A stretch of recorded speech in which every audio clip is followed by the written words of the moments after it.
కంటే మరణ దినమే మేలు. దేవునికి స్తోత్రం. చాలా సార్లు మనము ఈ వాక్యాన్ని విన్నాం. ప్రసంగి నూతన వస్త్రాలు ధరిస్తూ ఉంటారు. నూతన వస్త్రాలు ధరించిన తర్వాత చివరిలో వెళ్ళేటప్పుడు స్ప్రే కొట్టుకుంటారు. స్ప్రే సెంటు కొడుతూ ఉంటారు. దాన్నే సుగంధం అంటారు. ఇది ఎంత సమయం ఉంటుందంటే ఆ కార్యక్రమం అయ్యేంత వరకు ఉంటుంది, లేదంటే ఒక 2-3 గంటలు ఉంటుంది. ఆ తర్వాత ఆ స్మెల్ పోతుంది. కానీ సొలొమోను అంటున్నాడు, ఆ సుగంధ తైలము కంటే మంచి పేరు మేలంట. ఎందుకు మంచి పేరు మేలు? ఒక వ్యక్తి ఈ భూమి మీద ఉన్నప్పుడు ఎవరైనా, ఒక ప్రెసిడెంట్ కావచ్చు, ఎమ్మెల్యే కావచ్చు, ఎంపీ కావచ్చు, సీఎం గారు కావచ్చు, ప్రధాని కావచ్చు, ఎవరైనా భూమి మీద ఉన్నంత కాలము మంచి పేరు సంపాదించుకోవడానికి చాలా ప్రయత్నాలు చేస్తారు. నేను మనుషులందరి చేత మంచి పేరు సంపాదించుకోవాలనుకుంటా. ఎందుకంటే ఆ మంచి పేరు లేకపోతే వచ్చే మరలా ఎలక్షన్లో అతనికి ఓట్లేదు. అది ఎంపీ కావచ్చు, ఎమ్మెల్యే కావచ్చు, ఎవరైనా భూమి మీద బ్రతుకుతున్న ఏ వ్యక్తి అయినా ఆఖరికి తాగుబోతుడు కూడా అనుకుంటాడు, నేను మంచి తాగుబోతు అనిపించుకోవాలంటాను. నిజం పిల్లరా. ఒకరోజంట ఒక ఆయన చనిపోయాడంట. ఒక కుటుంబంలో తాగుబోతుడు, బాగా తాగుబోతుడు చనిపోతే అలా ఆవిడ ఏడుస్తుందంట. ఎప్పుడు వచ్చి కొట్టేసేవాడు, ఎప్పుడు ఏడిపించేవాడు, పిల్లలు ఏడిపించేవాడు అని చెప్పేసి వచ్చిన వాళ్ళందరూ కూడా అతను తిడుతున్నారంట. ఈలోగా దూర ప్రాంతం నుండి ఒక ఆయన వచ్చాడంట. అందరూ తిట్టేవాళ్ళే. పాస్టర్ గారు కూడా వీడు ఎప్పుడు తాగేసేవాడండి, నా మాట వినేవాడు కాదని పాస్టర్ గారు బాధపడుతున్నాడంట.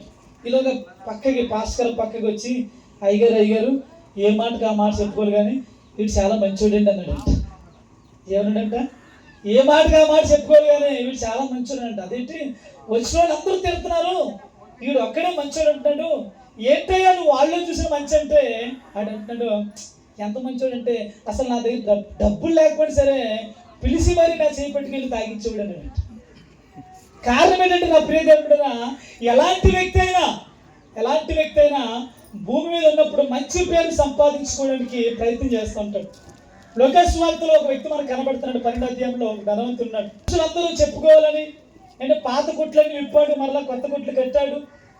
ఆ రాత్రికాల సమయంలో ఇలాంటి ఒక టేబుల్ వేసుకొని టేబుల్ మీద ఆహారం పెట్టుకొని మాట్లాడుతూ తన పని వెళ్తాను. ఏముందిరా, మన పంట బాగా పండింది కదా, ఊర్లో జనాలందరూ ఏమనుకుంటున్నారంట, అయ్యా మీకు చాలా గొప్పగా చెప్పుకున్నారు, ఈ సంవత్సరం మీ పంట బాగా పండింది అంటున్నారు, మీరు పాత కొట్లన్నీ ఇప్పేసి కొత్త కొట్లు కట్టారు అందరూ చెప్పుకుంటున్నారు అని చెప్తా ఉంటే వీడు ఎంతో సంతోషిస్తా ఉన్నాడు. ఎంతో ఆనందిస్తూ ఆ టేబుల్ మీద కూర్చొని, ఆ డైనింగ్ టేబుల్ మీద కూర్చొని తాగుతున్నాడు. నా ప్రాణమా తినుము త్రాగుము, అనేక సంవత్సరములకు సరిపడు ఆస్తి సమకూర్చుకున్నాడు. తనలో తను అనుకుంటున్నాడు, ఊరందరూ మంచిగా చెప్పుకుంటున్నారు కదా, పాత కొట్లన్నీ ఇప్పేశాం కదా, కొత్త కొట్లు కట్టాం కదా అని ఈ సంతోషంలో, ఈ ఆనందంతో ప్రాణంతో నా ప్రాణమా తినుము త్రాగుము సంతోషించుకొని వాడు ఒక రకమైన ఆనందంతో, ఇహలోక సంబంధమైన ఆనందంతో తూలుతున్నప్పుడు దేవుని స్వరం వినబడతా ఉంది, వెర్రివాడా వినబడుతుంది. దేవునికి స్తోత్రం చెప్పండి గట్టిగా. ఈ లోకంలో మనం ఎంత సంపాదించినా, ఈ లోకంలో మనం ఎంత కూడగట్టుకున్నా, ఈ లోకంలో ఒకవేళ